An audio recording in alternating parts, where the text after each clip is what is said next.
Gigantes Podcast. Baloncesto hablado.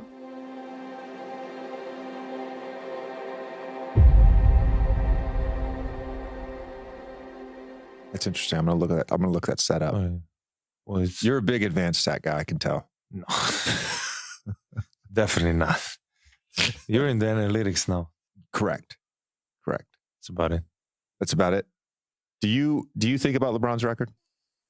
I know you get asked about it. Yeah. Is it important? Is stuff like that important to you? No. Is there any chance you would ever? No. You're not I playing always that long. say I'm not playing that long. No chance. Esto es El Reverso, conducido por Gonzalo Vázquez y Andrés Monge.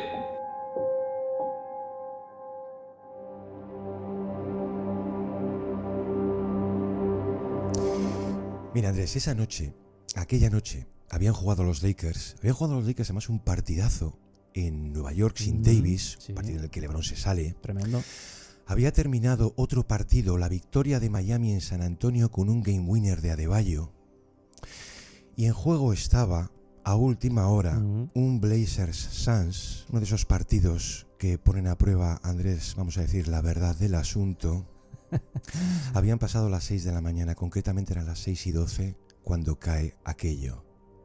Sobre todo, la primera cadena de reacciones era toda unánime, algo que no recuerdo que le hubiese pasado a Bog, que era que a Shams le habían hackeado la cuenta. Pero todos acudían a lo mismo, hasta el punto de que Charania al poco tuvo que salir otra vez a decir, perdonad, sí, esto es real. Que es de verdad. Tenías motivos para aburrir, para no creerte aquello, pero vamos a decir básicamente dos. O al menos personalmente lo que yo en aquel momento sentí. Primero, el haber dejado marchar a Luka. O sea, los Mavs dejaban salir a Luka Doncic. Y luego, Andrés, permíteme, tenías que leer 27 veces el precio para poder creerlo. Claro, luego veías detalles rápidamente, ¿no? Que te alegan algunos compañeros que solo en anotación no se había movido a ningún jugador de ese nivel desde Abdul-Jabbar. 50 años, ¿eh? El verano del 75, claro, cuando sale de los Bucks, a los que había pedido, de hecho, el traspaso. Pero, Andrés, cuando tú empiezas muy temprano en esto de la NBA, te puedo asegurar que aquello lo aprendes rápido, que a Karim se lo intercambia por prácticamente un equipo, por Bridgman, por Meyers, por Smith, por Winters, y una cantidad de dinero nunca del todo determinada. Además, no fue un deadline. Quiero decir que nunca habíamos visto un intercambio de dos vigentes All-NBA, digamos, a mitad de temporada. Bueno, aquel estupor general que llega hasta hoy y va a durar mucho más, había una especie de consenso en que estábamos siendo testigos del movimiento más inesperado de la historia, o vamos a decir el más difícil de creer. Entonces nosotros hoy, aquí, lo reconocemos, no vamos a aportar, no vamos a contar nada nuevo, porque estamos seguros de que habréis visto y leído todo lo inimaginablemente posible y más. Pero por ejemplo, y por dedicarle unos minutos a esto, de aquella oleada de reacciones, todas bajo el mismo signo, sí nos podía llamar la atención las del círculo ejecutivo. Exacto. Ellos son los que al final cortan un poco la pana de la liga, que ellos eran los primeros en no creer lo posible. Andrés, incluso en el segundo partido que juegan con Luka en Utah, hay unos minutos de intervención al micrófono de Justin Zanuck, que dice: yo no quiero cuestionar a mis homólogos, pero tengo que calificar lo que hemos visto como un gift, como un regalo. Absolutamente. Es que ha habido bastantes ejecutivos que se han pronunciado en estos días, siempre desde el anonimato, que es un aspecto clave, por supuesto. Sí.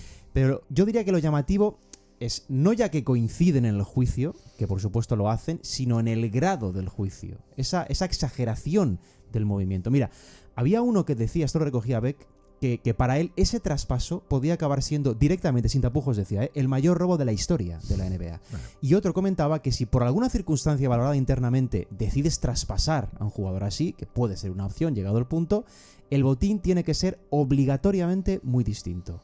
Por un candidato perenne a MVP de 25 años, decía un ejecutivo de la liga, al que todavía es de esperar que le queden sus mejores años, como mínimo se podrían sacar 4 primeras rondas, 3 opciones de intercambio, 2 jugadores muy buenos y un joven de potencial. Como mínimo. Como mínimo, ¿eh? Esta estupefacción, este asombro, ya decimos, era prácticamente total en la liga ante las gerencias, Gonzalo, que como dices es muy importante señalarlo, recalcarlo, son los que saben, son los que están acostumbrados a intercambiar activos. pero nunca, podríamos decir, nunca de ese modo. Otro don ejecutivo decía, si tu trabajo es siempre, siempre obtener el mejor retorno, esto sinceramente apesta. Uno más, es el traspaso más corto de miras que cabe imaginar. Si quieres hacer algo así, decía, subástalo, ponlo a la venta y te van a hacer rico, te van a llenar las arcas hasta rebosar. Lo que podían conseguir por él es ridículo. ¿Por qué otro jugador podemos imaginar algo así? Solo se me ocurre Jokic. Quiero decir que incluso es superior en el grado de Luka a, por ejemplo, un Giannis o un Shai. Absolutamente. Mira, había una voz de una franquicia de la conferencia en concreto que se preguntaba, hablando un poco en voz alta, si por ejemplo los Nets, ya que hablabas de subasta, ¿no? Si por ejemplo los Nets no habrían dado prácticamente todo lo que tienen a nivel de rondas, incluso jugadores para hacerse con Luka, de haber sabido que estaba disponible, claro. Y tildaba directamente este ejecutivo de irresponsable el movimiento desde el punto de vista de los Mavs. Pero es que no habría que mirar solo a equipos en reconstrucción, Gonzalo, porque podría ser un filtro. Pero no exclusivamente. Es que se da la circunstancia de que tú podrías, llegado el caso, Gonzalo, tentar a equipos candidatos. Uno clarísimo, por ejemplo, con poder de rondas y jugadores que aspira a todo, Oklahoma. Sí. Es que de haber querido Dallas, hubiese tenido o no éxito, que ya es otra cosa distinta, pero podría haber preguntado a Presti, tanteado alguna oferta a cambio de hacerse con Doncic, no sé, unas cuantas selecciones de draft de las 1800 que tienen, Jalen Williams, Hartenstein, algún secundario. No digo que los Thunder hubiesen aceptado, o ni siquiera que hubiesen accedido a negociar, pero dadas las circunstancias, que es la opción de hacerse, ojo, con un Doncic de 25 años, como mínimo estoy seguro que Presti habría escuchado, Gonzalo. Y estamos hablando de retornos para Dallas que bajo mi punto de vista son muy distintos al conseguido. He tenido la sensación además que en lugar de aceptar lo ocurrido, la pregunta sigue siendo la misma. ¿Por qué ha pasado esto? Porque Andrés, tú puedes cometer una torpeza, pongamos de proporciones históricas, pero desde aquí, desde luego nosotros vamos a descartar la mengua de un ejecutivo o una estafa deliberada. Por eso nos gustó una pieza que también ha esperado lo suyo para salir, que firmaba Haberstroh, con una especie de listado de teorías para intentar entender el traspaso en términos plausibles, dentro de lo expuesto al menos por una parte, en este caso Dallas. Porque ya decía que las derivadas del baloncesto son o pueden ser, desde luego, las más difíciles de digerir. La primera de todas es eso de que Luka era un riesgo mayor de lesión crónica, que nunca iba a estar al 100% y que solo iba a ir a peor. Claro, aquí pone un primer énfasis en lo ocurrido de dónde venía, que es que Luka llevaba una baja más o menos prolongada. Pero claro, él dice que era la primera vez en su carrera que Luka sufre una ausencia por lesión, vamos a decir, superior a los 10 partidos.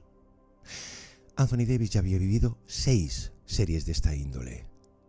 Al momento del traspaso, Luka había disputado entre regular y playoffs un 82% del total de partidos. En el caso de Davis, un 73%. Claro, la diferencia de edad, Andrés, era como demasiado obvia. Pero yo recuerdo leer, creo que fue Abuja, que lo colaba muy bien en un fragmento, porque era la mejor descripción, diciendo: Luka tendrá la edad que hoy tiene Davis en febrero de 2030. Exactamente. Otra teoría se basaba en la idea desde la franquicia de que invertir un enorme dinero en Luka Doncic podría ser un error. Ojo, no hablamos ya del interés de Luka, que en ningún momento manifiesta lo contrario. Es decir, se daba por hecho que si se le ofrecía la extensión por el máximo en Dallas, la iba a aceptar.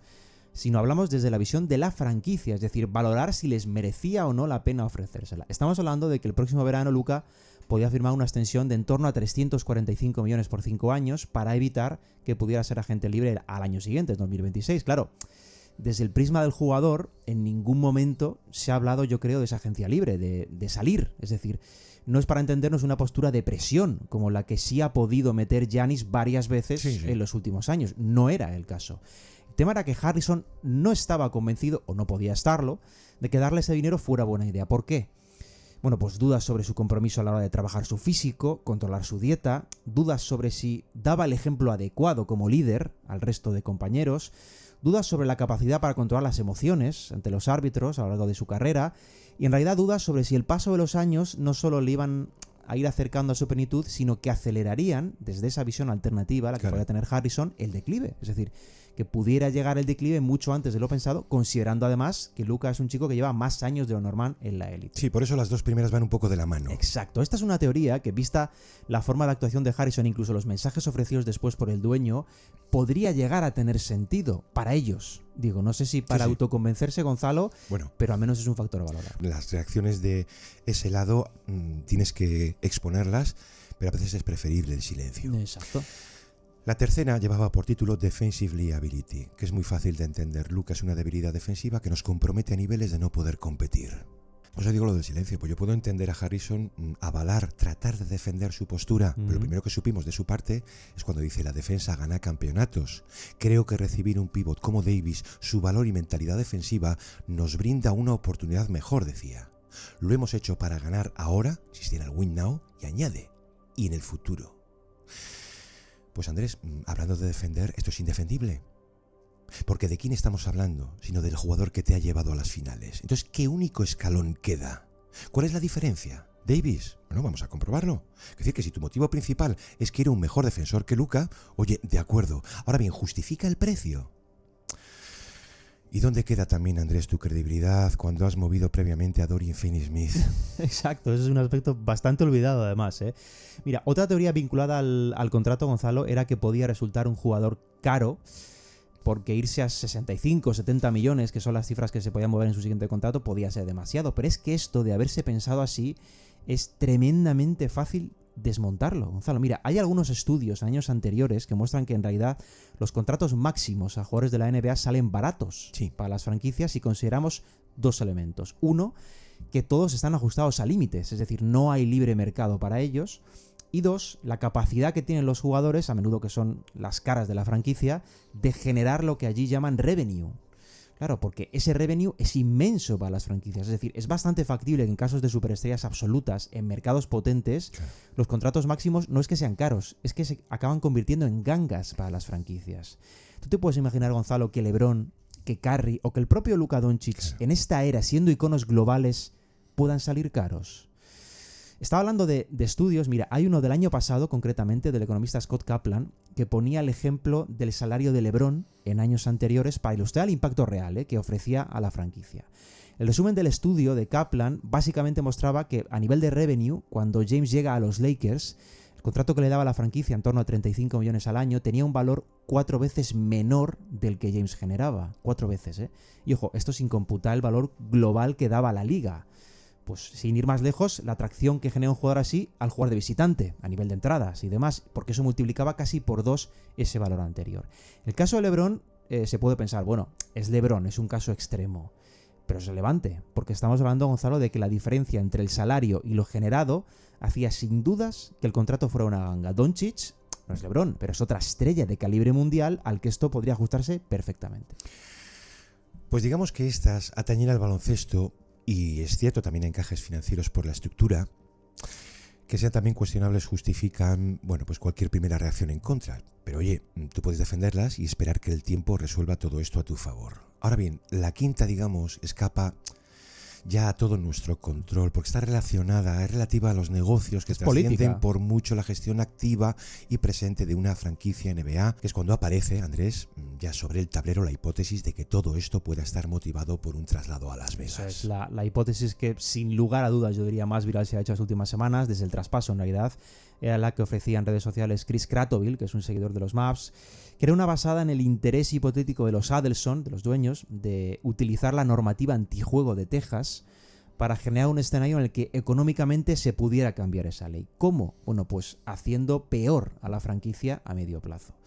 Hay que recordar que las apuestas deportivas son ilegales en Texas y llegado el caso, si no se pudieran salir con la suya a corto plazo para cambiar esa normativa, hablamos de, por supuesto, intereses económicos, intereses políticos, se podría producir, y aquí está la clave, una amenaza de mover a la franquicia a otro estado, lo cual es siempre más sencillo, Gonzalo, si la franquicia es floja en pista, claro, y es más factible si pierdes a uno de los jugadores más importantes de la liga. Aquí la otra clave es que estando los Adelson de por medio, la opción de Nevada, de Las Vegas, era muy evidente. El autor de esta teoría se pasó, de hecho, por el podcast de Haverstraw, incluso para ahondar un poquito en esto, señalando que la amenaza de mover a una franquicia a la baja en 3-4 años vista podría hacerles salirse con la suya a lo económico. Es decir, no necesariamente llevándose la franquicia de Dallas, cosa muy compleja, porque Dallas es un gran mercado y no le interesa a la NBA dejarle sin franquicia, sino amenazando, que es la clave, con hacerlo para forzar ese cambio de normativa antijuego, Gonzalo, y obviamente beneficiar a un grupo, los dueños, que han construido su fortuna en base a eso, al juego. ¿Sabes a quién ha dejado bien todo lo ocurrido? A Mark Cuban y toda su figura. De uno de esos dueños que de lo que ocurre en pista sí sabe, y de compromiso también. Hemos visto algunos errores en el pasado, Sin pero duda. no no algo parecido. Tiene su dignidad también la renuncia de Marko Milic a seguir formando parte de lo que él pues entendía como una especie de fraternidad eslovena allí dentro, que coincide, por cierto, su dimisión con esas primeras declaraciones públicas que iba a dar Patrick Dumont, su propietario, aquel domingo 9, a una entrevista que concedía, en fin, al veterano Brad Tauschen en el Morning News. Declaraciones y palabras que no iban, Andrés, a ayudar mucho. Bueno, fueron tremendas. Claro, en ella habla de ideales, de objetivos, de contrastes, de culpas que cargar encima al jugador traspasado sin mencionarlo, vamos a decir.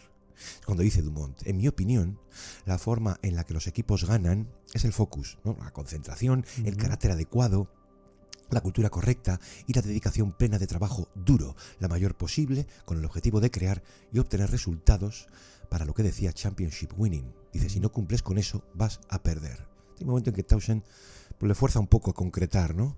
Es cuando ya se desata diciendo aquello de, hombre, si tú observas a los grandes que ha dado esta liga, dice Jordan, Kobe, Bird, Shaq, todos ellos trabajaron realmente duro, a diario, con el único objetivo de ganar. Y si no lo haces, no va a funcionar. Si no cumples con eso, ni siquiera deberías formar parte de Dallas Mavericks. Yo creo que esta es, de todas las reacciones, la más humillante de todas. Sí, seguramente. Cada gente que sabe de esto también se ha quedado con la mención a Shaq. Bueno, que es posiblemente de las más grotescas que uno pueda hacer. Para haceros una idea, aquí lo tenemos muy claro desde hace muchos años. Yo personalmente creo que si Shaq hubiese tenido la filosofía de trabajo de su compañero Kobe, no habría ninguna duda sobre esto del GOAT. Por supuesto. Pero es que además no es cosa nuestra, es que él estuvo hábil recordándolo. So when you question somebody's work ethic that's first team All NBA and averaging 28 points, I don't really understand that. I really don't. He's like they used to do the same thing to me. Oh, he comes into camp out of shape. Of course I did, because what's the criteria? You show me a guy that comes into camp in shape and has done more than me. Otra estrella que vino a echar una mano con todo esto, el propio Reggie Miller. One thing I've kind of taken offense to a little bit, because I was critical of Luka too. I felt that he needed to be in better shape, but I don't like the character assassination on him floating from the Mavericks. If it's coming from the Mavericks about the reason why we traded him, you guys know this. You don't become a first team All NBA player 5 years in a row if you're not in shape. Por esto de la forma física. Claro que es mejorable, no podemos obviarla, ¿no? Pero hombre, no es motivo suficiente. Y siempre con el trasfondo del precio. Dos detallitos muy rápidos por lo que has estado contando. Sí, es que ha habido Gonzalo. más cosas, Andrés, perdona. Uno, lo de Shaq como ejemplo del trabajo duro, eso es absolutamente durísimo. Eso como broma, fenomenal. Para algo serio, que es lo que estaba tratando de hacer, no tiene ningún tipo de Lo sentido. mete ahí Gonzalo, a bulto, ninguno. Andrés, ya está. Es una forma muy curiosa, además, de retratar un argumento que intentas dar. Y dos, hemos sabido después que Dallas llega a contactar con Milwaukee y con Minnesota ofreciendo a Luka. Eso se sabe después. Ya sabemos, Gonzalo, a cambio de quién y cómo acaba la película. Hombre, para nosotros hubiese sido como muy sencillo coger las dos piezacas de McMahon o de Ramona y venir a contarlas un poco aquí, pero ¿para qué? Ya sabíamos también de esa vieja relación entre Harrison y Pelinka de sus tiempos de Nike. Y hombre, al momento de ocurrir todo esto, como Pelinka abusó de la posible fe que Harrison tenía en ejecutar algo así, vamos a decir, en secreto. Porque de eso sí que estoy convencido. Cuando te dicen eso de, no, LeBron tenía que conocer todo esto, ¿para qué? Andrés, ¿qué utilidad hubiese tenido saber algo LeBron de todo esto? Cuando Pelinka detecta unas ganas y una prisa sospechosa por deshacerse el otro de Luka. Pues eso de la oleada gigantesca de reacciones que hemos visto, pues sí creemos que ha podido tener muy poco peso, algo que pudo pasar desapercibido. Más importante de lo que parece. Casi como una de esas señales ocultas. Sí. De manera que vamos a situarnos en la Sloan Sports Conference, que de vez en cuando traemos siempre aquí, porque bueno, tiene lugar, al menos en teoría, pues mucha sustancia. Sí. Eso que vemos en el Instituto Tecnológico de Massachusetts todos los años. Esto tiene lugar 2 meses después de aprobarse la venta de Dallas al grupo empresarial, por Miriam Adelson, Las Vegas Sands, etc. Aquella sesión en el estrado la dirige entonces Deepak Malhotra, que en fin, es un elemento típico de Harvard Business School, ¿vale? Y en el estrado, en el panel, formaban parte de ello, de esa sesión, pues ejecutivos o GMs, como conocemos aquí, Daryl Morey, Monte McNair, Dennis Lindsay y Nico Harrison. El tema principal del debate, vamos a decir que es algo así como ¿qué ocurre detrás de las negociaciones? ¿Qué es lo que los aficionados y medios se pierden en estas tramas? La cosa iba a durar cerca de 1 hora y llega un momento que para mí es la clave, la pregunta clave, momento del debate, cuando dice el moderador: tenéis encima a los dueños, pero también tenéis vosotros un cierto control de lo que ocurre en la liga. Es cierto, ¿no? Un poco el tablero del Monopoly, pues ellos son las figuras principales. Dice, y tenéis estrellas en vuestros equipos. Y pregunta, entonces, ¿alguna vez ponen restricciones? Estos dueños, digamos, ¿no? En lo que podéis y no podéis hacer, que pueda no resultar tan obvio para nosotros o para el público en general. Hay una primera reacción de Harrison, bueno, a modo de broma, dice, que los dueños nos ponen restricciones. Jeje. Pero añade, bueno, sí, obviamente sí pueden marcarte algunos límites. En lo básico pueden decirte, no queremos meternos en más impuesto de lujo y aquello que tú tengas pensado hacer puede verse entonces restringido con que ellos no quieran pagar más. Bueno, Harrison indicaba en esa charla, en ese debate, que si se gasta, si se pisa impuesto de lujo con fuerza, es solo para ganar. Que si no se puede ganar es muy contrario a esa idea. Y de hecho apuesta por lo contrario, es decir, por salir directamente del lujo y tirar de recursos a la baja. Esto es muy interesante, ya decimos, viendo el plan que puede estar vigente en un tiempo prudencial en Dallas, a medio plazo. Y era muy interesante el aporte que daba Morey como respuesta de cómo la percepción de la gente desde fuera sobre ciertos movimientos, Gonzalo, tiende a apuntar solo al GM como cabeza visible, cuando prácticamente en la totalidad de los casos existe un gran grupo de trabajo que se alinea con esa decisión final. Es decir, que los movimientos son menos caprichosos e impulsivos de lo que parece.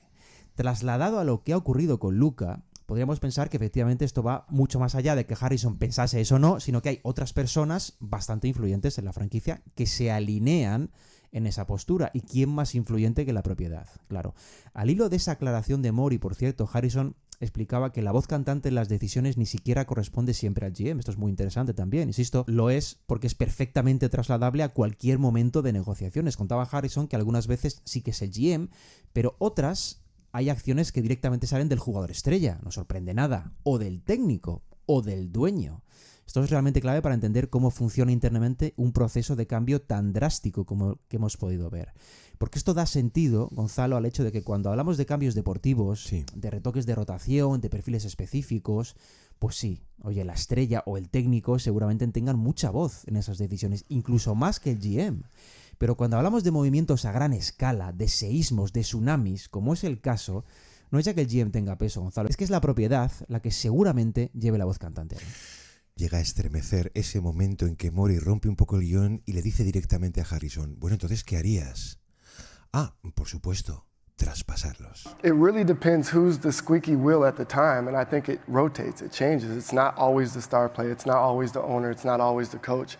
Wait, what do you have to do? You might have to make a trade. Or trade them. I thought you were figuring out how to separate them.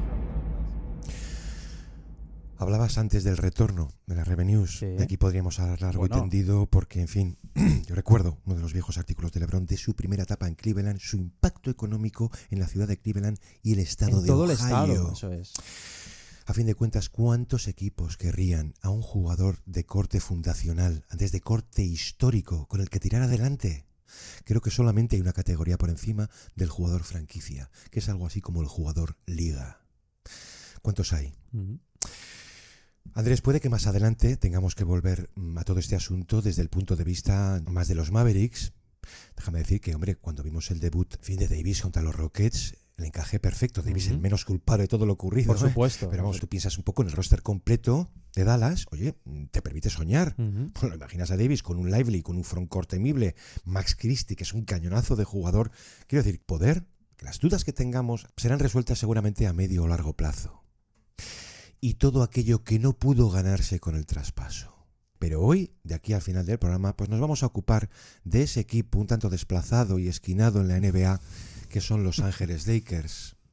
Y concretamente en la figura de J.J. Redick, el tipo, Andrés, al que todo esto ha caído del cielo.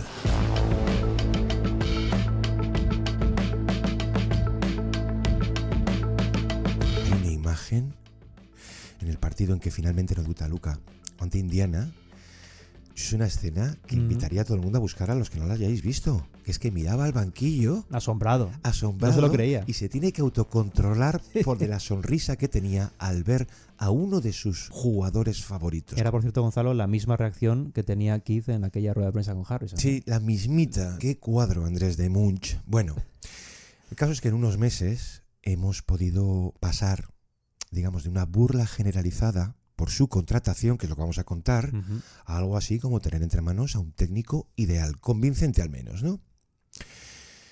Si nos tiramos unos meses atrás, los Lakers terminan la pasada temporada, digamos, en los últimos días, es que no llegan a mayo. Sí. O sea, en los últimos días de abril, su némesis total, que son los Nuggets, les endilgan un 4-1 y adiós, porque lo que vimos después, unos días, es que iban a despedir a Darvin Ham, que dejaba atrás 2 temporadas, habrá que decir temporadas en positivo, pero un positivo siempre como cogido por los pelos. Muy tibio. Vamos a empezar recordando que Redick no fue ni mucho menos el único candidato. No, para nada. Andrés, que pudo ser Redick como pudo ser cualquier otro. No solamente no era la primera opción, sino que no vimos lo que había ocurrido el año anterior, que había en el mercado flotante como técnicos de mayor caché, hablo de Budenholzer o de Nurse, que están decepcionando lo suyo esta temporada. Coincide en esos candidatos con James Borrego de los Pelicans, con Sam Cassell de los Celtics, ahora está sonando para, en fin, la NCAA, algún día entrenará, suponemos, con Mika Nori de Minnesota, con David Adelman de Denver, con Chris Quinn de Miami, que es una especie de continuador de la filosofía expuesta, pero esta cantidad de nombres, ¿qué te aclaran, Andrés? Que tenían un cacao enorme. Total. Y de todos ellos iban a repetir entrevista, o sea, visita presencial, Borrego, lo hace 9 días después, y Redick. Lo que nos llegaba entonces es que no tenían nada clara la elección final. Bueno, es que hay que recordar que en ese punto ninguno de esos nombres que han citado, que han sido unos cuantos y que por cierto tienen muy poco en común, es decir, no hay ninguna identidad, ninguna búsqueda concreta, ninguno era la primera opción. La primera opción, íbamos a saber algo después, venía de la NCAA y era Dan Harley, técnico de Connecticut, que venía de ganar 2 años seguidos la competición universitaria. Eso es. Esto salta a la luz casi de golpe, de repente, el 6 de junio, que es cuando ESPN le mete en portada al interés de los Lakers por Harley. Y todo va muy, muy rápido, Gonzalo, porque solo 2 personas se reúnen con Harley, pero viendo sus nombres podemos imaginar cómo de en serio iban los Lakers. Se hace una reunión a 3 entre Ginny Bass, Rob Pelinka y el propio Harley el día 7 de junio, viernes, en las instalaciones de los Lakers, en las facilities. En esa misma reunión, ¿para qué esperar?, los Lakers le ofrecen al técnico de los Huskies un contrato de 6 años y 70 millones para hacerse cargo del banquillo de la franquicia, de los Lakers. Y las partes quedan en un periodo de reflexión del propio Harley antes de comunicarle su decisión. Dadme unos días, les dijo, y os cuento. No iban a ser muchos días, Gonzalo. Estábamos hablando de que la reunión fue un viernes. Bastó un fin de semana. El día 10, lunes, es decir, 3 días más tarde de la reunión, Harley comunica a los Lakers que se queda en Connecticut. Hay que decir, por cierto, que en paralelo la universidad ya se estaba moviendo para la contraoferta. De hecho, para que veamos el poder económico de los gigantes universitarios, Gonzalo, que no siempre se valoran, la universidad le ofrece 50 millones a Harley, que no estaba lejos de la oferta de los Lakers, comparando además el universo tan distinto en el que se mueven ambas entidades. Bueno, el resumen es que Harley rechaza a los Lakers y esto sí obliga a la franquicia a activar planes alternativos. Y ahí, solo ahí, Gonzalo, es donde de verdad entra Redick en todo este asunto. Os deja hundidos, porque la reacción posterior la recuerdo perfectamente, que los Lakers estaban perdidísimos. Y no lo esperaban. Otro ridículo sin fin. Es lo que suele ocurrir con, en fin, los equipos deportivos de gran entidad. Es cierto que cuando se cae esa opción hay que volver atrás y reformular la selección de nombres. Que Pelinka, como todo GM, maneja su entorno, que tiene lugar una reunión de su gabinete el 11 de junio, se iba a someter a votación sabiendo que la última palabra correspondía a Pelinka. Pero toma nota. Si hay registrada, Andrés, una conversación 4 días después con Davis. Motivos de sobra, como vamos a ver. Claro. Pero le dice allí, quiero conocer tu opinión porque nuestro objetivo va para largo y tú también. Es decir, prioriza a Davis como el futuro mando del proyecto.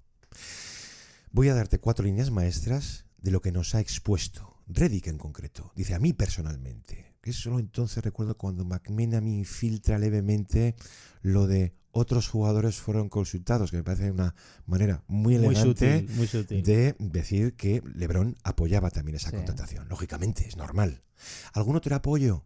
Uno muy sorprendente, porque veis cómo al hacer un proceso de selección largo, complejo y que tiene algún traspiés, pues tiene algún otro motivo. Para avalar que Redick va a ser el elegido, Coach K. Aquí ya contamos en su momento que pudo ser el entrenador mejor pagado de la historia, cuando Jerry Buss pues fue a por él a lo bestia en 2004. Y cuando digo a lo bestia es que el momento era crítico. Después de las finales, después de la derrota humillante ante los Pistons y una temporada, la del Big Four, que terminó como el Rosario de la Aurora. Bueno, ¿por qué se le hace aquella consulta? Porque fue su jugador en Duke 4 temporadas completas. Krzyzewski ha seguido toda su trayectoria posterior. Y le dice a Pelinka, el joven que yo entrené coincide mucho con el tipo al que hoy veo y escucho. I feel like I know the game pretty well because of some coaches I played for, really specifically Coach K. He taught me about adaptability, and our game, the NBA, changes so fast. Si quieres una visión moderna, va muy adelantado a lo que hoy se cuece en la NBA. Y casi que por aquí vamos a empezar. Y finalmente se hacen con él. Bueno, algo menos de 2 meses después de ese despido que has contado de Ham, se anuncia oficialmente que Redick es el elegido, es el nuevo técnico de los Lakers, firma un contrato de 4 años, $58 millones. Y hasta ese punto del anuncio, los Lakers hay que decir que hacen un trabajo muy complejo de desentrañar si Redick, un hombre, recordemos, sin experiencia alguna en los banquillos, podía ser la opción que pensaban, podía gestionar el proyecto actual, con LeBron James al frente, y liderar el siguiente, cuando LeBron ponga fin a su carrera. Y cuando decimos lo del trabajo complejo, para que nos hagamos una idea, la primera reunión de Redick con la gerencia de los Lakers tiene lugar a mediados de mayo, lo has dicho, durante el Draft Combine concretamente de Chicago. Son unas 2 horas de reunión, las sensaciones son muy buenas. Pero habría bastantes otras reuniones después, Gonzalo, para constatar que sí que era el hombre adecuado tras la negativa de Harley. Y a todas las partes, y cuando digo todas, son todas las de la franquicia, les acaba encajando porque era el más versátil de todos los candidatos. Todas las dudas que pudiera haber son las mismas que pudo haber en su momento con Steve Kerr en Por 2014. ejemplo, sí. Ojo, no desde la misma posición, porque Kerr, que también había tocado ya micrófono, llevaba 3 años como GM de los Suns. Ejecutivo. Vivía, yo recuerdo, coincidir allí, Fratello y él en un pasillo, y la sensación que yo tenía es, ¿cómo vive Steve Kerr? Y la carrera que ha tenido con el mejor magisterio posible. Phil Jackson, Greg Popovich. Pues yo digo que el caso de Redick es diferente. Él, por supuesto, también había sido jugador, una carrera de 15 años, 6 equipos, tirador puro, pero acaba siendo un teórico del juego. Y ese cambio de plano siempre es complejo, Andrés. Sí. Pasas de teórico a experimentalista. Por supuesto. Cuando tiene lugar su contratación, iba a haber preguntas también a la front office a quien diese la cara, que lógicamente Pelinka estaba al fondo para repetir una palabra en común por aquellas citas y entrevistas con el impressive, dice, ¿no? Le había impresionado, pero que era alguien muy convincente. Sí parecía manejar Redick un doble plan en ataque y defensa y un compromiso de 24/7, porque era y es un apasionado. Y podían estimarlo, naturalmente, como un auténtico experto en el baloncesto moderno. ¿Redick pide algo? No. Digamos que exige a su superior unos principios que cumplir juntos, que ir de la mano. 1. Estrategia en común en la toma de decisiones, por aquello de los moldes de plantilla. 2. La analítica, Andrés. Claro, obviamente. Que es la misma que habrías puesto tú. Como evidencia empírica de lo que funciona y de lo que no, incluso sobre la marcha, tanto en pista como fuera de ella. Y vamos a decir que una alergia directa, concreta, a esos prejuicios y creencias de toda índole, que son las corazonadas que no tengan un sustento. Pero Andrés, esto es Moneyball. Si él es Brad Pitt, que además estéticamente encaja, o Jonah Hill convenciéndole de esa nueva religión. Y además, en su credo, que es lo que, antes de que pase el tiempo, creo que merece la pena contar, despuntaba un jugador por encima de todos. Es que no sé si esto se conoce demasiado, Gonzalo, pero en las reuniones que trataban de gestión de proyecto en pista concretamente, él plantea inicialmente sistemas sobre todo apoyados en Davis. Claro, esto podía generar cierta sorpresa sabiendo que los Lakers son el equipo de LeBron, lo siguen siendo. Y además, a quien más conocía a Redick era LeBron, Gonzalo. Sí. Pero todo esto estaba muy fundamentado en la idea de descargar de una vez por todas, si es que eso pudiera ocurrir alguna vez, a LeBron de volumen ofensivo en fase regular. La idea era no tanto quitarle minutos como quitarle peso ofensivo en el plano de manejo de balón, gestión de situaciones, incluso resoluciones en el clutch, aliviar un poco la carga de James, que iba camino de los 40. De hecho, hasta su traspaso, este ha sido el primer año estando juntos Davis y LeBron, Gonzalo, que el uso ofensivo de Davis ha sido mayor que el de LeBron. Esto no había pasado nunca en los Lakers hasta este curso.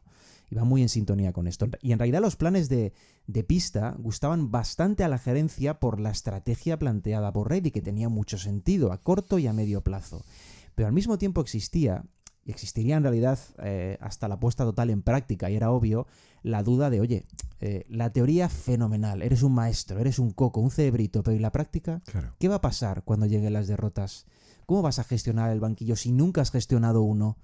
Porque una cosa es saber mucho y otra cosa es saber utilizar lo que sabes cuando conviene. Y no siempre coinciden ambos elementos, Gonzalo. Uno de tus técnicos favoritos y fetiche en el mundo del fútbol me acaba de venir a la cabeza. ¿Teóricos? ¿Don Juan Malillo? Don Juan Malillo, por ejemplo. Mira, por añadir algo más, Reddick, recordemos, lo deja en 2021. Es curioso también como jugador de Dallas, ¿eh? Sí. Aquellos 13 partidos que Luka le mete una troleada al Alguna la ha soltado, que dice, sí. no podía moverse. Esto lo hizo Superman, pero bueno. Andrés, Reddick tiene una presencia masiva desde entonces, a nivel mediático, incluso mucho antes. 2016, siendo todavía jugador profesional, arranca aquel podcast con Bognarowski, ¿quién nos lo iba a decir? En Yahoo, llamado The Vertical. Luego pasa a Uninterrupted, funda su propia productora digital, cambia de Ringer. En 2020, en la pandemia, arranca, si recuerdas, The Old Man and the Three, que es para mí su gran éxito. Mi favorito, sí, porque sí. es cuando pasan por allí los jugadores a los que ves tan y tan cómodos cuando Exacto. largan delante de un homólogo Y es o de otro jugador. El que le cambia la consideración mediática, además, ese podcast. Y bueno, enamora tanto a LeBron James que la guinda tiene lugar con Mind the Game, los dos juntos. Fabuloso. Dura aquello, por desgracia, como tu canal de YouTube, Andrés. Pero, entiéndeme, cuando has recibido... Pero por las mismas causas, además, has recibido una oportunidad mejor, algo que te impida seguir adelante. Reddick también se suma a la mesa de debate de ESPN, donde también empieza a comentar partidos, y la imagen que él genera allí es la de un tipo absolutamente brillante. I've seen the trend for years. What's the trend? The trend is always making excuses. Doc, we get it. Taking over a team in the middle of the season is hard. It's hard. We get it. Just like getting traded in the middle of the season is hard for a player. We get it. But it's always an excuse. It's always throwing your team under the bus. They lose to Memphis. Oh, it's his players' fault. Memphis was playing. Pues claro, si tienes que, ya hemos comentado aquí, hacer valer tus argumentos Las comparaciones, sobre Stephen ¿no? A. Smith y Kendrick Perkins, pues en fin. Pareces Platón. Quiero decir que en el mundo de la comunicación llevaba camino de estrella. Es una auténtica estrella, un tipo que además gusta a la cámara. Lo que habría que contar, además de todo esto, es que él, desde tiempo atrás, quería, sobre todas las cosas, entrenar. Ese era su mayor objetivo. Tenía experiencia ninguna. Había entrenado al equipo de su hijo. Sí. Eso era todo. También habrá que contar que había pasado 2 entrevistas. Con Raptors una y con Hornets. Con Charlotte, sí. Tú fíjate, de haber recibido una oferta, me queda la duda de si hubiese recibido una oferta como asistente. Pero bueno, Sí. de haber recibido una oferta, todo esto habría cambiado. Y eso me lo comentabas también esta semana, que no tenía necesidad, que viviría incluso mejor. Hombre. Pero claro, esa aventura vital te la pide el cuerpo. Y ahí, de verdad que gana mucho. Yo ahí veo muy en su favor a alguien tan entregado al baloncesto, tan apasionado, porque lo reconoce él, en términos de corazón. Dice, aunque lo escuches, llega un momento decisivo de obedecer a tu corazón y no tener ningún miedo de las consecuencias que tu decisión pueda acarrear. Esto es ser valiente. ¿Dónde estaba entonces la lectura aquella de Reddick, nuevo entrenador de los Lakers? ¿Cómo se digiere todo aquello, Andrés, una vez más? Con esa maravillosa escena pública que venía a decir, claro, al simplismo. Otra decisión de LeBron que sigue mandando ahí dentro, como es su amiguito de podcast. ¿Influye su buena relación? Sí. Su absoluta cercanía también. Su visión del juego similar, más aún. Pero de verdad, pensar que todo se debía a eso, a otra orden dada desde arriba por LeBron, es subestimar a tanta gente, a tanto profesional y sobre todo obviar que sí estábamos ante uno de estos cerebros que puede cambiar el rumbo de una franquicia. Yo creo, fíjate, Gonzalo, que eso se podía percibir cuando le escuchabas. La gente que le ha escuchado mucho desde hace años se daba cuenta de que realmente su visión clínica era un tipo muy brillante en eso, ¿no? Que podía tener esa salida.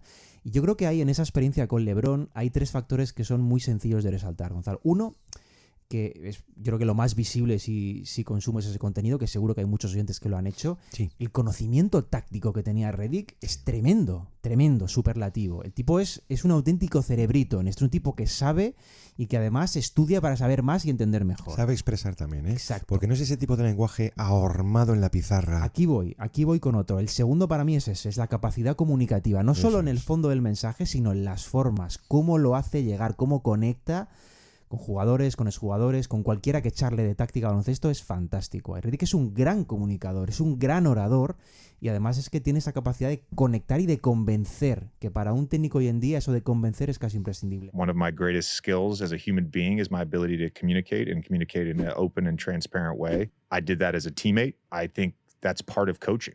Not avoiding things and not avoiding confrontation. Locker rooms, team chemistry, it's a very fragile thing. We see it all the time in the NBA. Y el tercero, que era obvio que si estaba trabajando en eso con LeBron, pues LeBron obviamente iba a dar el visto bueno, porque además la química entre ellos pues era también evidente. Ideal. Y entrar en ese banquillo con el apoyo de James, aquí obviamente hay que resaltar que va a ayudar, pero hay muchos otros factores importantes aquí también. Decía una línea de prensa, ambos trascienden la visión superficial del juego para adentrarse en las otras claves. Y del carácter, es que ha demostrado, sobre todo, valiente. O sea, pero de transmitir tan buen rollo y echarle valor, que es contrario a lo que vimos con David Black, que temía echarle la bronca a LeBron. Sí. Este le llega a vacilar delante de todos, en el vestuario. Vamos, recuerdo una, vamos a escucharla. Para aquello del bigote y le calza una imagen. Some of you. One of you in particular was very vocal. All right? That person, by the way, pre-game meeting was combing his mustache. Okay? We went deep in the archives to try to figure out how to beat the Warriors. All right? We went deep in the archives. And tonight was homage to this. In November.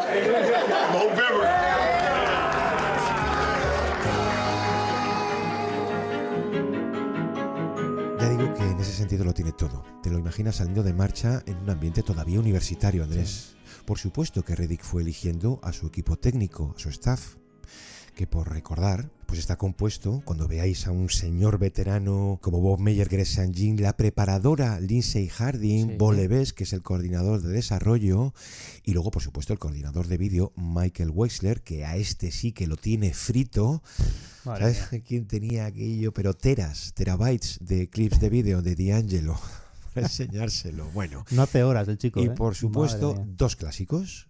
Los clásicos de esta liga, como son ya Nate McMillan y Scott Brooks, sí. ¿Vale? Que dan mucho empaque, mucha enjundia, que habrá que recordar que juntos como jugadores y entrenadores hablamos de más de 50 años juntos de experiencia como técnicos jefes, que eso es muy importante cuando te enfrentas a una aventura siendo nuevo. Andrés, al poco de llegar, alguien le envía un vídeo. Bueno. Pero le envía un vídeo, vamos a decir, de estos que te llegan a su móvil. Sí, esta es tremenda. ¿Vale? Con un mensaje que decía, ¿has visto esto?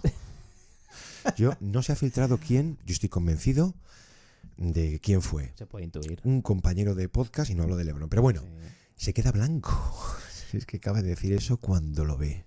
Yo recuerdo aquellas imágenes, Andrés, de los playoffs del 93 que ocurren en las semifinales del oeste, eliminatoria durísima entre Sonics y Rockets y una bonita pelea entre ambos asistentes, McMillan y Brooks.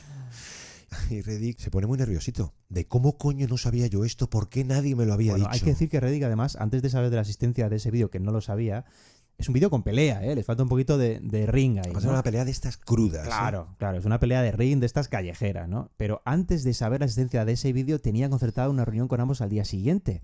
Realmente él ve ese vídeo ese día antes de la reunión, que era una reunión por videollamada, además. Claro, él, en su plan de reunión, pues te puedes imaginar, ¿no? Aspectos tácticos, de gestión de grupo, calendarios, cosas de entrenadores. Eso es. Entre trámite y protocolo. Claro, pero cuando descubre el vídeo, ¿qué pasa? Y menos mal que lo hace a tiempo, porque el plan de reunión cambia por completo. Porque Reddick lo primero que hace es se ofusca, se pone nervioso, Gonzalo. Y en esa reunión del día siguiente, y esto es lo que habría contando él, además, el propio Reddick, empieza la reunión preguntándole, bueno, señores, ¿entre ustedes todo bien? ¿Tenéis algo que contarme?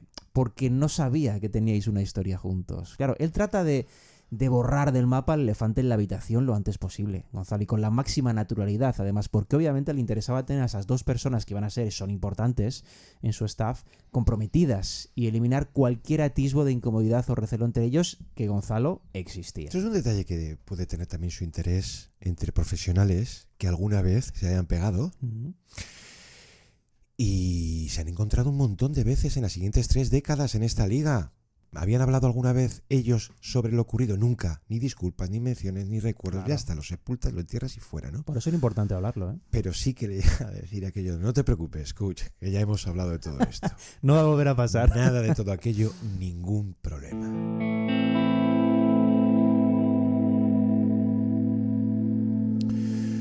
Bueno, digamos que al preguntarnos cómo es Redick, lo hemos podido ver un poco como a grandes rasgos. Pero hombre, han pasado unos meses, que ha pasado el tiempo suficiente para extraer alguna conclusión y ver si aquello en lo que él creía se ha podido ver demostrado. Mira, yo no tiene ningún valor, pero recuerdo aquel inicio, que se marca en un 3-0, a Minnesota, a Phoenix, a Sacramento. Yo veía pocas cosas, pero las que veía eran creíbles. Recuerdo decir en su momento que era muy pronto, pero que Redick había conectado con todos sus jugadores, que sabe muy bien lo que hace y transmite seguridad, que fue siempre, Andrés, la asignatura como más pendiente en Darvin Ham. Que los resultados estaban, por supuesto, muy lejos, pero no las señales y aquel arranque muy convincente. No quiero ser injusto con Darvin Ham, que hizo, bueno, lo que tal vez pudo hacer, pero había un contraste simplemente con aquel hombre de manos en los bolsillos en la banda y silencio. Tú veías a Redick, Andrés, desde el primer momento muy entregado, incluso como muy atacado con los árbitros, que es alguien que está muy concentrado en lo que ocurre. Y de hecho, ya en verano, con aquella contratación, no iba a dejar pasar un día sin hacer algo. Incluso un primer intento de hacer grupo, que él sabía perfectamente que su hombre para eso, sí, tenía que ser LeBron. LeBron, por fin, por recordar, está más que acostumbrado a organizar siempre un encuentro previo de temporada con todos los jugadores, ¿no? Uno de estos minicamps que tanto ayudan. Pero hombre, tanto LeBron como Davis creo que estaban en París, claro, ¿no? En una cosa llamada Juegos Olímpicos. Precisamente por eso él tenía una pequeña ventana para hacer algo, para ser ese líder y no apoyarse en LeBron, que... Es que LeBron iba organizando esta especie de minicampus para la plantilla, Gonzalo. Yo recuerdo que en Las Vegas inicialmente, luego lo cambian y lo empiezan a hacer en San Diego. Y aquello era una excusa, ¿no? Era una iniciativa para hacer grupo, para conocer a los nuevos, echar un poco de lazos, hacer equipo, para encarar después el training camp sin partir de cero, ¿no? Esto era previo al training camp. Pero claro, este año, con esa presencia que has dicho de James y Davis en los juegos, pues la cosa cambiaba. Porque tenían vacaciones, no era posible hacerlo de otras temporadas. Pero eso dejaba un espacio a aprovechar para Redick, que ahí yo diría que estuvo listo, Gonzalo. Y lo que hace Redick es, la noche anterior al primer día de training camp, cita a sus jugadores para cenar. Reserva un comedor privado en un asador, el Mastros, en Beverly Hills, y les invita a cenar. Claro, no es casualidad tampoco que fuera ese sitio. Es un sitio, esto seguro que algunos de los seguidores más hardcore de los Lakers lo conocen o les suena. Es un sitio con cierta historia, ¿va? La franquicia, ¿no? Por ejemplo, hay una muy famosa entre Jordan y Kobe en su día. Y digo que Redick está muy hábil aquella noche, Gonzalo, porque era una cena, pero no era una cena. La cena era también una excusa para hacer algunas otras cosas. Redick se iba a currar una presentación que, por supuesto, no tiene nada que ver con la de Udoka. Muy a su estilo, muy pintona como él. Muy de scout, Andrés, de vídeo novicio, de estos que quieren impresionar, sí. Ese PowerPoint gracioso. Con los principios en los que cree, o sea, su filosofía de equipo. Y añadidos. Clips de sus jugadores avalados por la analítica. No falla, ¿eh? Con el detalle de que esas jugadas pues eran y habían tenido lugar en partidos del escenario anterior con Darvin Ham. Hay un momento que dice, ya veis, ¿no? Esta presentación la habéis hecho vosotros mismos. Pues es más tribunero. Pero yo lo entiendo como diciendo, sois capaces de hacer aquello que os voy a pedir. Bueno, allí, por ejemplo, se reparten camisetas a los jugadores con el lema de la temporada, que iba a ser la palabra details, detalles, con la L, con la forma del logo de los Lakers. Y se abre una especie, yo diría que es casi una mesa redonda, en la que tanto Redick como sus asistentes plantean inicialmente aspectos que ya habían hablado ellos, ¿no? Pues de la identidad a construir para esa temporada juntos, pero después, esto es lo más interesante para mí, empiezan a preguntar, a involucrar a los jugadores, pero con actividad, es decir, para cambiar, para eliminar, para introducir otros elementos nuevos a esa identidad que querían construir. Y se hace de forma muy coral aquello, Gonzalo. Bueno, por rematar la presentación con esa lámina final en la que aparecen sus puntos de énfasis. Esto sabes cómo se hace muchas veces, ¿no? Una foto con el móvil y se acaba filtrando. Sí. Vale, pues esos 5 puntos, el primero, por ejemplo, sí tiene para mí mucho interés porque indica algo de alguien que ha jugado al baloncesto. Y dice, respetar el tiempo de cada uno. Y que ha vivido roles diferentes. Es como respetar la vez. Claro. Aunque yo en un momento determinado quiera una circulación rápida, la cuerda, el triple, etcétera, tienes que respetar siempre y no forzar nada inesperado a tus compañeros. 2, jugamos para el mismo objetivo común.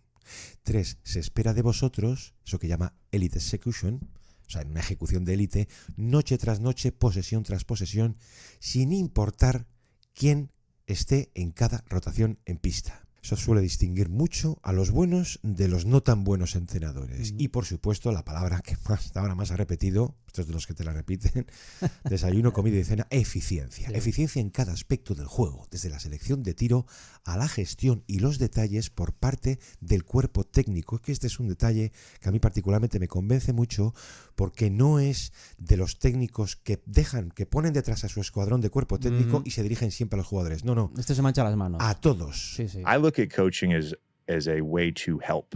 It's like I had so many people help me in my career, and not just head coaches, but assistant coaches, player development people, and they have such a valuable place in my heart and in my life.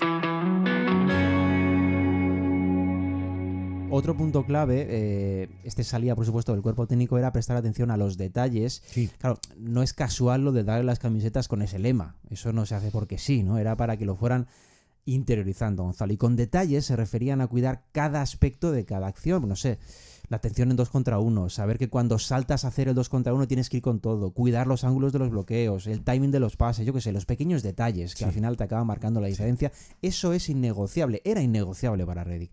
Aquella iniciativa, hay que decir, que sorprende al grupo, porque tratándose de una cena la noche anterior al inicio del training camp, pues los jugadores esperaban algo pues quizás más vacío de contenido, ¿no? Pero contaba Reeves, que fue uno de los que hablaría después, que les impacta la dedicación inicial del cuerpo técnico con Redick al frente de convertir aquello en una especie de conjura para el grupo, ojo, faltando las 2 piedras fundacionales del proyecto para construir algo sano, algo potente. Una conjura que además, como digo, les tenía muy en cuenta a ellos, los que estaban un poquito por debajo en la jerarquía. Ya digo que la película ha cambiado mucho, sobre todo de protagonistas, pero no el trasfondo. Entrada la temporada, más o menos, ellos vienen a concluir 15 partidos, ponemos aquella primera luna de miel que firman un 10-4. ¿Habíamos visto algún cambio en el equipo? Sí, y por 3 vías. La primera, Davis como eje principal de todo cuanto ocurría en pista, a ambos lados. Davis ha venido siendo hasta el traspaso, digamos, era su conmutador en ataque y ancla defensiva, obviamente. Esto ya lo aclaró él en pretemporada. Sí. El eje de este equipo va a ser Davis, no LeBron, con todo el muy coherente valor inteligente que tiene una medida así. Bueno, pues esto además de cierto, era un desafío personal a Davis, a quien llega a decir, quiero que tu año sea de candidato a MVP. Lo cual demuestra también su parte motivadora. Si lo has mencionado antes, por primera vez en la etapa Lakers su uso ofensivo era superior al de LeBron. Sí. La segunda clave, por cierto, es muy importante y quizás lo es más ahora, Gonzalo, que se ha cambiado a Davis por Luka Doncic y me explico un poco aquí, porque Redick ha cambiado el rol ofensivo de LeBron. No ya por el uso que estás diciendo, que podría ser un poco el fondo, sino por el modo en el que aprovecha ese uso. Para empezar, LeBron inicia menos jugadas que nunca desde que están los Lakers. Pero es que si hurgamos un poquito más ahí, nos encontramos que bloquea más que nunca. De hecho, está cerca del doble de pantallas con respecto al año pasado, por 100 posesiones, digo. Y se le ha activado bastante más sin balón, como hombre que corta, que en los últimos años en Lakers. Claro, digo que esto cobra más sentido, más valor ahora, porque el manejador primario ahora puede ser Luka Doncic, que es un absoluto genio encontrando líneas de pase, cortes, jugando el 2x2, que ahora puede tener a James bloqueando con todo lo que eso representa para el rival, porque defender un 2x2 con Luka y LeBron es básicamente tener que elegir entre susto o muerte, Gonzalo. Sí. Y también, hablando de jugar sin balón, ha tenido tramos de temporada en los que sus acciones de salida en indirectos, aprovechando el progreso en el triple que ha tenido LeBron, han sido muchas más que otros años. Esto no era un LeBron del que estábamos acostumbrados a ver. Y esto, por supuesto, es replicable con Doncic o Reeves en cancha. En definitiva, se puede decir que ha alternado ese papel de amasador que venía teniendo LeBron y lo ha cambiado, lo ha transformado, lo ha versatilizado. Y creo que es muy sano esto para LeBron a la hora de afrontar lo que le quede de carrera. Pero tiene una traducción general el equipo. Quiere decir que como consecuencia ellos cambian su forma de atacar, Claro. que creo que ha sido su principal transformación tras el corte de los 50 partidos, Sí. que terminan dentro del top 10 en eficiencia. Una prueba es esa, la del movimiento de balón. O sea, la forma constante de ventilar el juego, encontrar siempre al hombre abierto, el lado débil, etc. Esto tiene su traducción en pases. Quiero decir, pasan de la posición número 25 a la 7ª, con picos promedio de 300, de los primeros Warriors de Kerr. Eso es. Ese contacto de balón, salta a la vista, se ha visto aligerado. O sea, en suma, lo que él buscaba. El balón se mueve más y más rápido, de jugador a jugador y de lado a lado, con una de sus obsesiones, que es siempre distorsionar la defensa rival. Y esto tiene una clave asociada a esto, que es el uso de bloqueos indirectos, Gonzalo. Los estamos viendo muchos más en los Lakers. El año pasado creo que eran de memoria, digo, de los 3, 4, 5 equipos todo el año, Sí. que menos indirectos usaban, porque bueno, pues era un arma que no empleaban, y este año están en torno ya a la media de la liga, con lo que el cambio es bastante significativo.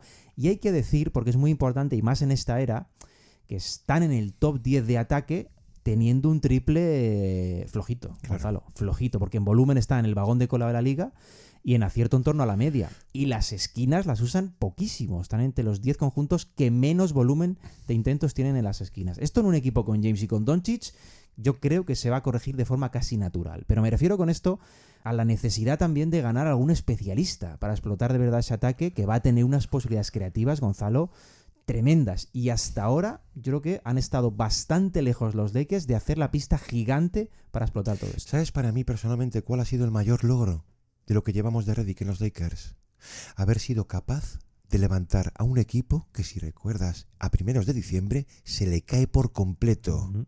No voy a hablar de aquellas derrotas, sí de la noche terrible en Miami con aquel menos 41, un equipo absolutamente destrozado. ¿Es divertido perder? ¿Es divertido perder?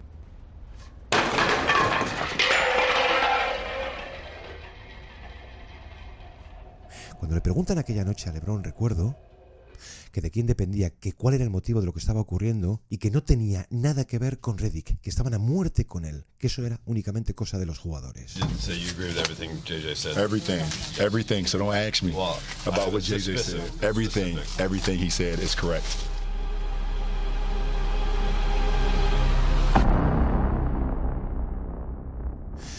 Por eso con ellos, Andrés, y solamente con los Lakers, con otros equipos cuesta más, a lo mejor es cosa del nombre, siempre se abre una mayor duda con los márgenes de mejora.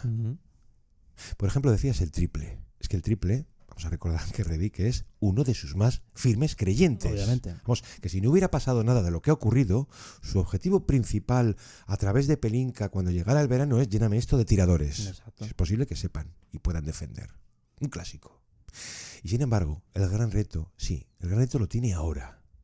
Un equipo con LeBron y Luka Doncic, sin un interior de calibre, ni un gran potencial defensivo. Ahí hay un déficit. Claro. El asunto del interior, claro, venía Davis pidiéndolo como nunca. ¿Vale? O sea, lleva años llorando por querer ser un 4 y olvidarse de la posición de 5. Y ya sin él, lo que vimos fue esa urgencia de mercado, ¿no? Que teníamos en constante primer plano nombres que iban desde Claxton a Rob Williams, a Turner, a Kessler, cada uno tenía su precio y sus problemas distintos, ¿no? Pero claro, la idea con Luka era muy sencilla, amenazas a toda suerte de lobs y, si es posible, que protegieran el aro. ¿Nos pilla por sorpresa lo de Mark Williams? Seguro.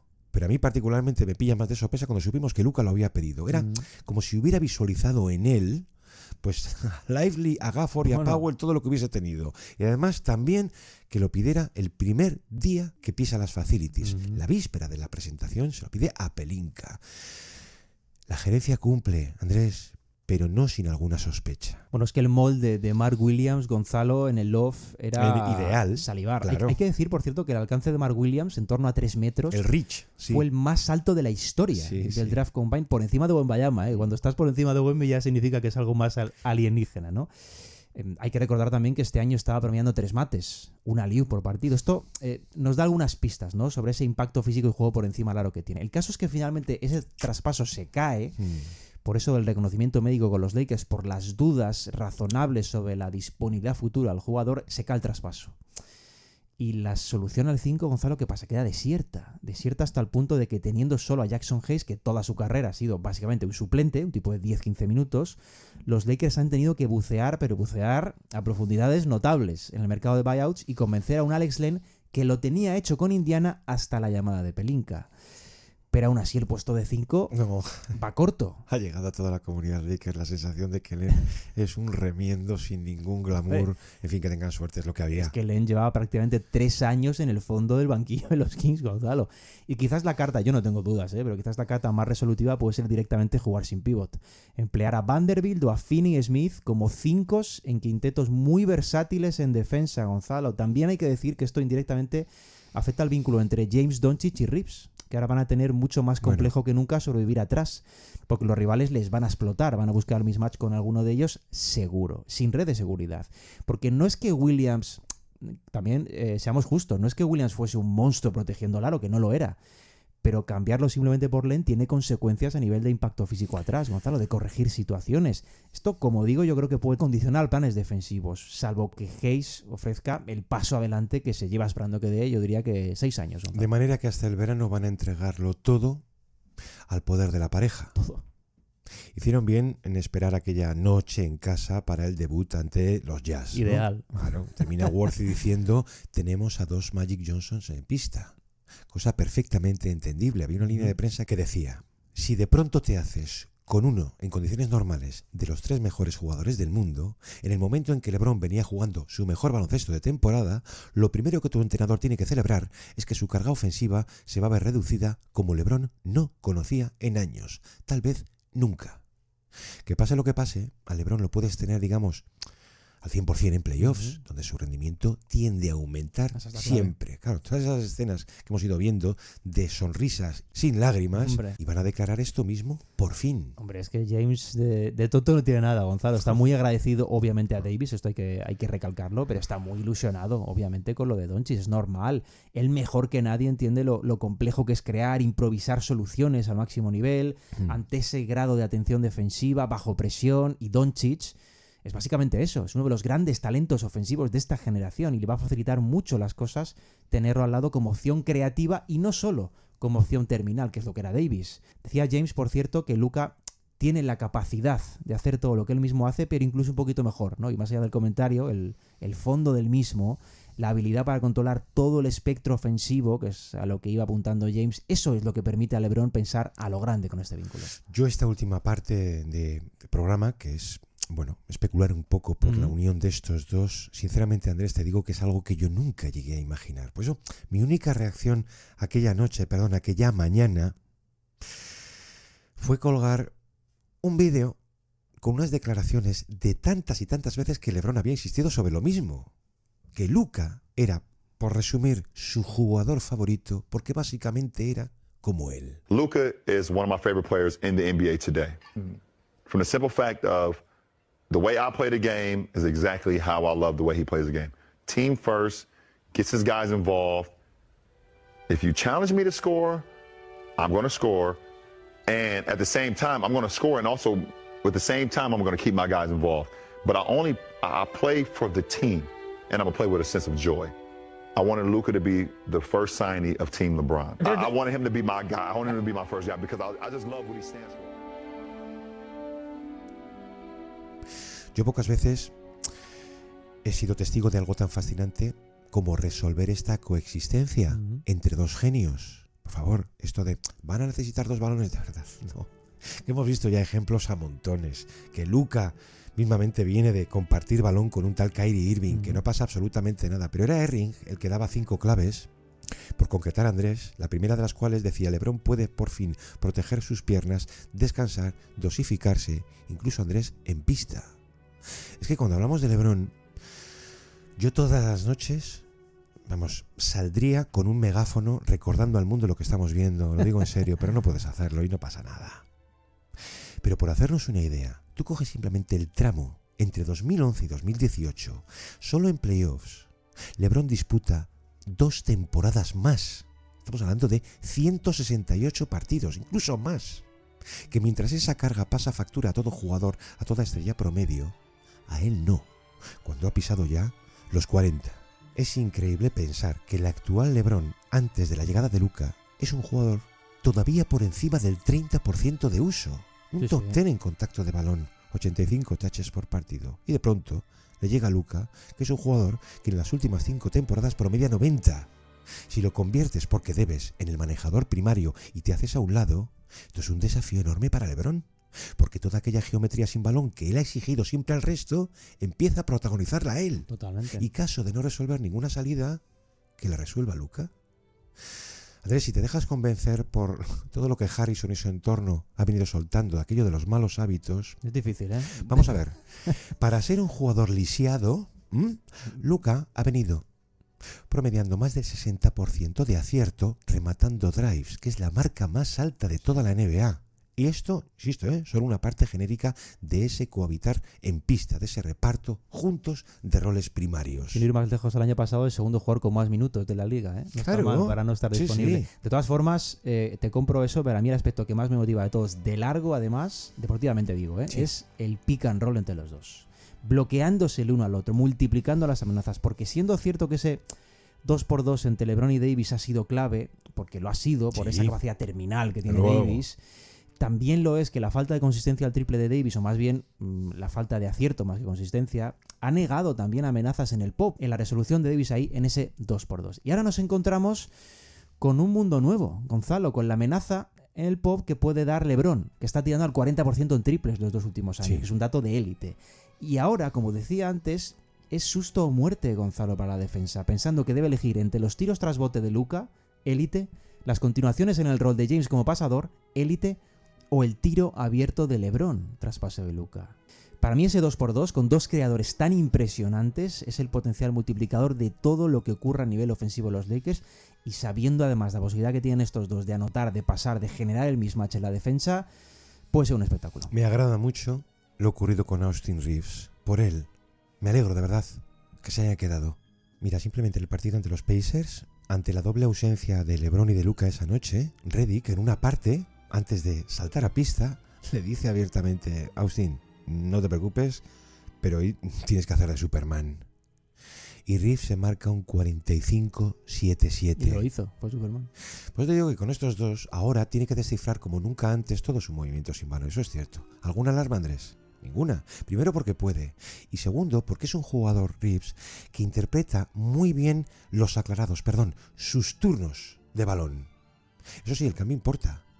Porque había repuntado en consumo de balón esta temporada. Mucho más creativo, además. Vamos, en lo que es Synergy que te ofrece. ¿Cuánto tiempo tiene el balón este jugador? 5 minutos por partido. Había repuntado incluso en toques en torno al 25%. Vale. Lo que se le va a pedir tiene algo de D'Angelo. Tanto la parte del catch and shoot como bailar mucho a los lados débiles. Pero mientras D'Lo dependía mucho, Andrés, de su inspiración y de rematar posesiones, Reeves es un jugador más cerebral, más playmaker. Una lista decía: el control de juego de Luka tiene que liberar en Reeves una eficiencia mucho más limpia. El gran premio de quedarte con él lo podíamos ver incluso en el debut de Luka aquella noche. Pero que también se han quedado con él. Claro. Vaya tela, Gonzalo. ¿Y qué tienes? Quintales de extra pass, que es la mayor mojadura que tiene Redick. O sea, un pilar intocable en su filosofía. Pues ahora puede reforzarlo eso, 48 minutos por partido, a través de 3 manejadores de élite. Que el primario, insisto, iba a ir llegando a Luka cuanto antes. Y solo queda aclarar cuánto y cómo en términos de uso y de touches también, ¿no? Que para él también esto es completamente nuevo. Si pudiéramos ver el fin del heliocentrismo en Luka, yo lo celebraría. Sí, bueno, y es que van a poder tener 2 manejadores de élite al mismo tiempo todo el partido, 48 minutos, que es la gran ventaja de poder retener a Reeves. Ya decía, bueno, me daba un poco porque es que incluso han logrado retener a Reeves, pero bueno, también te digo que después de todo esto, Gonzalo, yo sigo un poco en la de antes, va a necesitar especialistas aquí, 3&D. Gente que ocupe las esquinas, que simplemente penalice ayudas con tiros abiertos. Estoy convencido de que eso, sumar especialistas, puede dar a los Lakers otro salto cualitativo. Pero ahora mismo no tiene demasiados. Y lo del tiro es especialmente valioso cuando dispones de 2 creadores de ese nivel, que son máquinas de generar tiros abiertos para los demás.